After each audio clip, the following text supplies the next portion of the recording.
And then over a barrel, exiting from NAFTA's proportionality clause. Well, right after this Strategic Petroleum Reserves report came out, Michael Ignatia from the Liberals called me, and we had a 20-minute discussion about this. And he hadn't really been thinking, but he said this was very interesting. And then when our second report came out on getting out of the proportionality clause, this is what he wrote me. Just to thank you and your research group for excellent research on strategic reserves, the proportionality clauses, and the need in general for an energy policy which safeguards security of Canadian supply in times of supply shocks, protects our energy sovereignty, and a critical point, enhances our capacity to get our petrochemicals industry to benefit from the high value-added products instead of shipping raw materials south for processing. Well, that starts to sound like economic nationalism. It's not the way the Liberals have been talking since 1993. I also had been having discussions with the federal Democrats, both with Jack Layton and with their energy policy team, with the Greens, especially Janet Eaton, but also Elizabeth May about this, and also getting favorable views.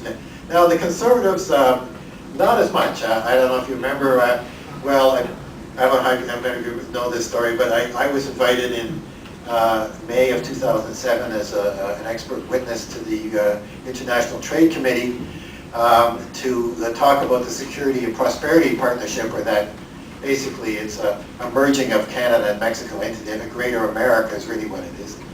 It's called the Waco, Texas, or the WACO agreement. That is, even tighter agreement of Canada into the United States. Well, I started to talk about energy security, and the chair of the committee, Leon Benoit, a conservative from my home province of Alberta, cut me off after 3 minutes and said, Mr. Laxer, I don't usually do this, but your testimony, don't usually cut people off, but your testimony is off topic. Because I was talking about energy security for Canadians. And he said, no, this is about a partnership with the United States. And I said, you mean that energy security for Canadians is not part of energy security in North America? And he said, I'm ruling you out of off topic, and that's my determination. And the Peter Julian of the NDP MP put up satisfied challenge the chair. The Liberals and the Bloc voted to turn against the chair, and Benoit, then the chair of the meeting, threw down his pen. He said the meeting is adjourned, and he stomped off.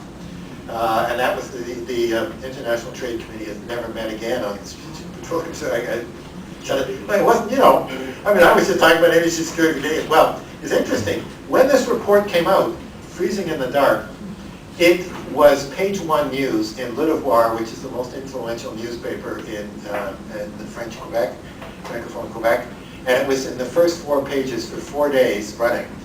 And then on February the 6th, the opposition parties in Quebec started calling for their strategic petroleum reserves in Quebec.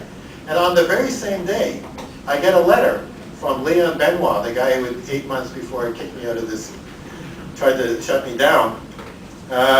Dear Gordon Laxer, I would like to thank you for sending me a copy of your recent report, Freezing in the Dark. I found it to be an interesting and informative piece. I look forward to the day when you again appear before a committee that I chair.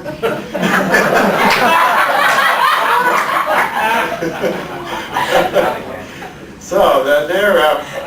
Now I think Leon Benoit is from Alberta, but he's a francophone. Anyways, there was. I've also been making connections to Quebecers. I find that when you get the same message going in Quebec and English Canada at the same time, the powers that be really take notice. They take notice a lot more than if it's coming from just one section of the country. And so I've been down. I was talking. I had dinner in Montreal with Louis Gilles-Francoeur, who wrote that article, a couple of articles in Le Devoir. Actually, later when the proportionality clause came out, he wrote on that front page story in Le Devoir, and it says, Canada, an energy colony of the United States -- report. That was on the front page of Le Devoir. Anyways, we were having a discussion about 5 francophones, and I was there with my wife and son, trying to speak my very pathetic French. But Louis-Gilles Francoeur said, he's been their environmental reporter at Le Devoir for 30 years. He said, we've been talking about sovereignty in Quebec a lot. He said, what we need is a Canadian independence party. And I said, you know, years of that. Okay. Yes, yes, absolutely. Okay. Well, then my conclusion. After the 1970s oil shocks, the U.S. moved towards conservation, which if it continued would have eliminated their perceived need for imperial adventures over oil. Just as boldly, Canada moved toward energy independence and cut oil consumption. However, the 1980s oil glut, combined with the rise of right-wing ideology that lionized monetarism and high interest rates, deregulated environmental safeguards, and the globalism ideology of a borderless world, sent us back to fossil fuel consumption with a vengeance. In the current energy supply crisis, greenwashing is now so plentiful in contrast to the 1970s. We should have a discussion. We had a bit of a talk about this a bit at dinner. The political right is much more powerful now than it was in the 1970s, and it takes the environmental politics more seriously. They figured out how to counteract them. Co-optation, conditional funding to environmental groups, dialogue, lots of false solutions like biofuels from corn, carbon sequestration, carbon trading, which I think are largely excuses for business as usual. Globalization myths were particularly harmful, promising a world where it is as cheap to import goods from halfway around the world as it is from next door. It went largely unnoticed that the death of distance was based less on wondrous new technologies than on humans rapaciously, within the span of 150 years, chewing through the Earth's inheritance of fossil fuels built up over millions of years. The death of distance was mainly based on finite supplies of cheap transportation fuels, and that era is ending. When the price of oil goes up by 5 or 10 times within the next decade, distance will matter a lot again, as it has in most of human history. We are unlikely to find alternative energy sources in the same abundance and at low prices. The future will be a lower energy society, power down. These changes will spark a renationalization and relocalization of economies living off nearby surroundings. But of course, we're going to have the internet and much better communications technologies than today.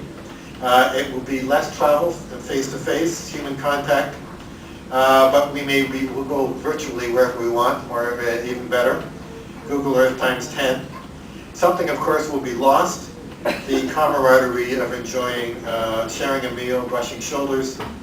Can we learn to feel connected and to love distant strangers virtually rather than face-to-face? That whole idea of can we start to feel like a human family if we don't actually meet people from face-to-face.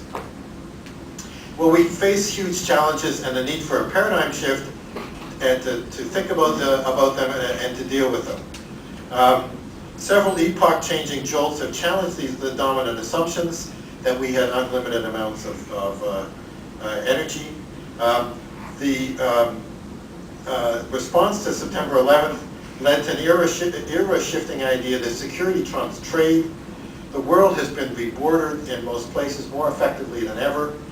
The rise of resource nationalisms in petroleum-rich countries that challenge U.S. imperial power has weakened the hold of private oil transnationals that were a mainstay of neoliberal globalization. So I'm just going to conclude the U.S. is going to have to stop acting like an empire and go deeply green if it wants energy independence and security, and Canada will have to stop acting like a beautiful resource colony if it wants to go truly green.